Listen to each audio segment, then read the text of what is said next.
Welcome to our latest case study on the innovative brazing process for HVAC heat pump assemblies. In this project, we replaced traditional open flame torch brazing with the advanced Solo Dragon 24 Induction Brazing Cobot. This system joins copper tubing with outer diameters ranging from 0.351 inches to 0.535, using a custom-designed coil for optimal brazing cycles.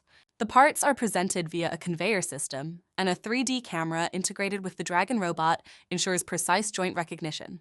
The process utilizes a silver-bearing braze alloy with white flux, achieving a maximum heat cycle of 6 to 8 seconds per joint and a temperature tolerance of up to 1,350 degrees Fahrenheit.